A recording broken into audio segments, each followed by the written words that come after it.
Every so often, you run across a commercial on television that has a really nice, powerful message.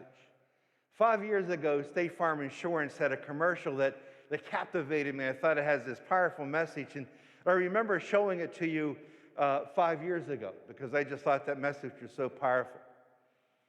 And this week, when I read the gospel reading that I just read now, I knew when it was going to be for this Sunday, 24th chapter of Luke. When I was reading that gospel reading, that State Farm commercial started to percolate in my mind. I thought to myself, we got to dig it back up. We got to go through the archives and see if we can find it. And so we did, fortunately. We've clipped it down to 25 seconds. But I want to show you those 25 seconds because I think the message to those 25 seconds is very important in our lives.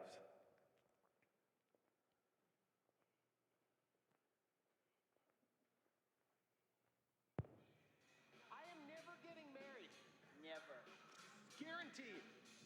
You picked a beautiful ring. Thank you. We're never having kids. Breathe. A little bit here. We are never moving to the suburbs. We are never getting one of those. We're never having another kid. I'm pregnant. I'm never letting go. You know, at the very end of those 25 seconds, that young husband, that young father, is sitting on a couch with his wife and his two daughters. And he says those beautiful words, I'm never going to let go.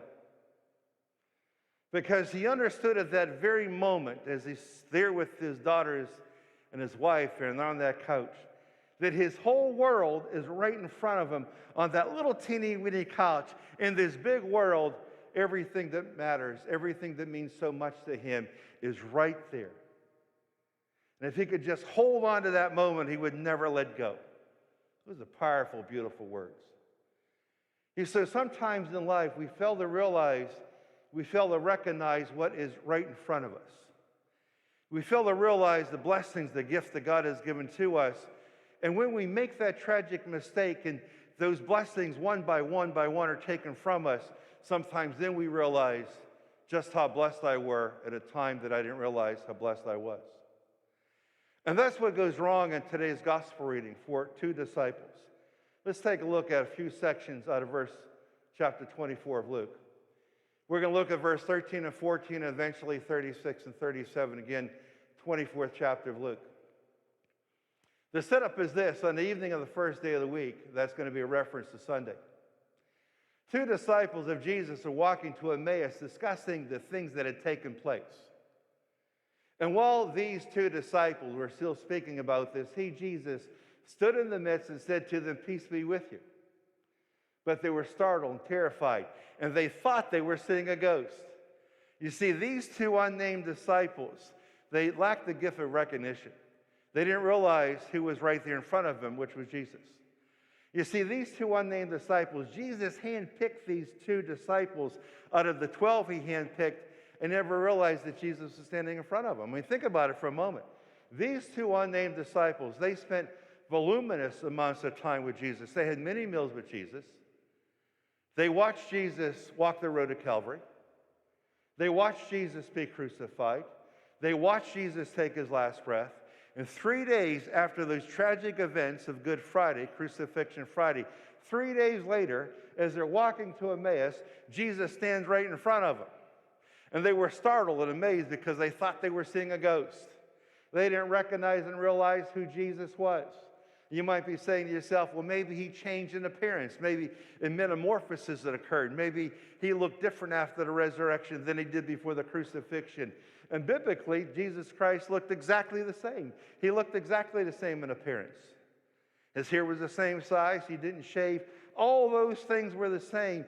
Yet they failed to recognize what was right in front of them. How tragic that is. You know, some years ago, I had this fellow, he was 18 years old.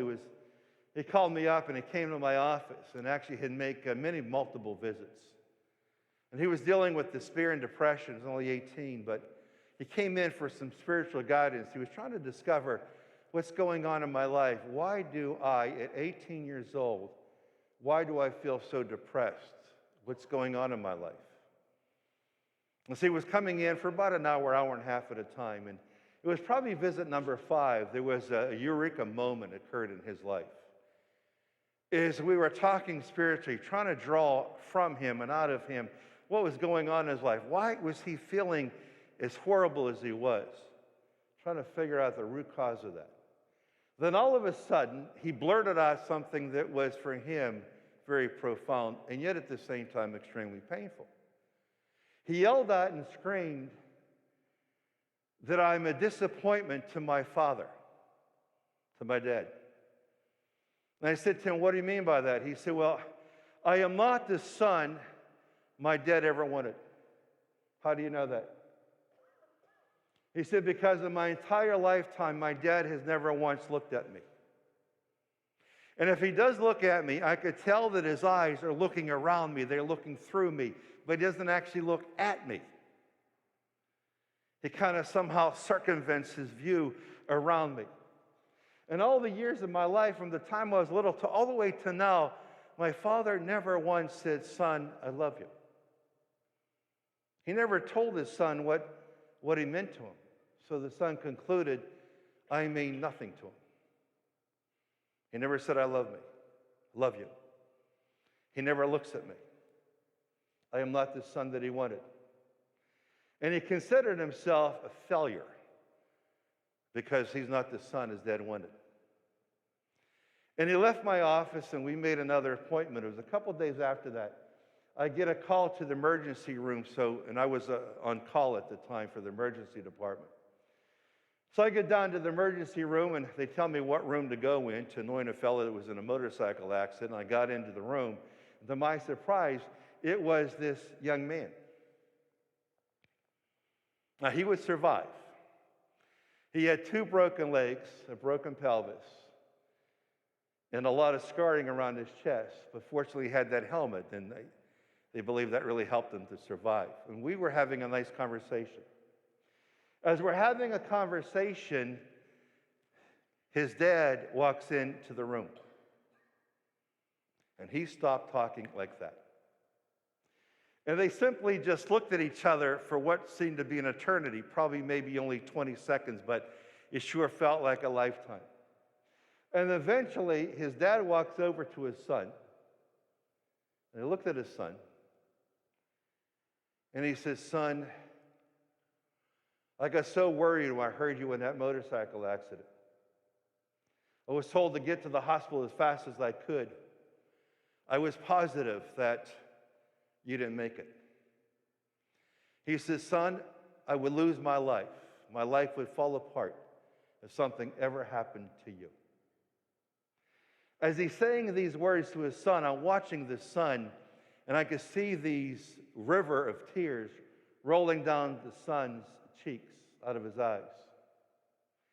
And then his dad leans down right in front of his son. He says, son, you are my world. I love you more than you'll ever know. And then at that very moment, he bent down and he gave his son a kiss and a hug. And his son grabbed his dad's neck, and they just started to squeeze. And he was squeezing his dad, and his dad was squeezing him. You could feel that every ounce of love and concern and care that they had for each other, it was just falling out of them into each other. They hugged, which seemed like an eternity. An eternity that I thought would hopefully even last longer than eternity, but that's obviously definition-wise is impossible.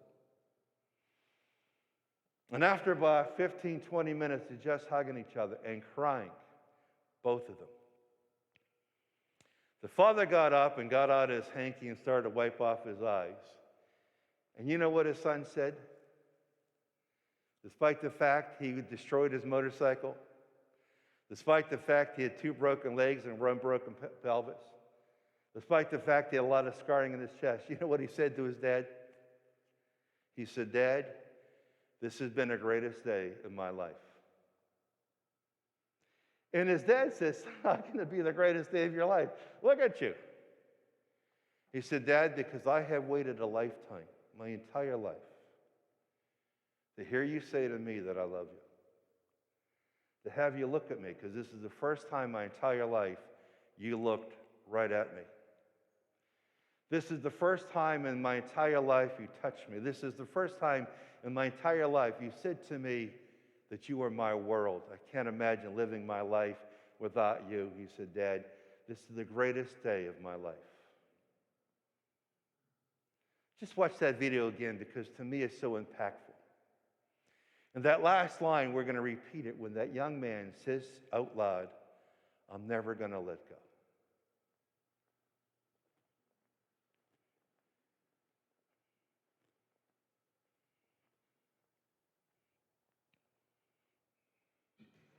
I am never getting married. Never. Guaranteed. You picked a beautiful ring. Thank you. We're never having kids. Breathe. A little bit here. We are never moving to the suburbs. We are never getting one of those. We're never having another kid. I'm pregnant. I'm never letting go. I'm never letting go. I'm never letting go. It's a powerful message. Allow that to soak into your mind and into your head. You know, there's a tendency for human beings, in which obviously we all are, to forget what's right in front of us, to fail to realize what's right in front of us, to fail to realize the blessings, the gifts, the assets, the treasure that's right in front of us. When I saw that 5 years ago, we played that here 5 years ago, and I thought about it when I read this gospel reading one day this week. I said to myself, I got to find that video. It's on there somewhere. Just reduce it down to 25 seconds, the most important 25 seconds. But he was right. Because he's sitting there with his wife and his daughters on that little couch in this big world. He says, I'm never going to let go. Because he recognized, he's realized the most important thing in his world is right there on that teeny weeny little couch. And he's never going to let go. Our prayer for each one of us should be, when we say our prayers before we crawl into bed tonight, Heavenly Father, give me the gift of recognition. Help me always to realize what's right in front of me. Those disciples in today's gospel reading made the mistake. They didn't recognize Jesus. Allow me to recognize and realize what's right in front of me, so I can appreciate what I have while I have it, not after it's gone.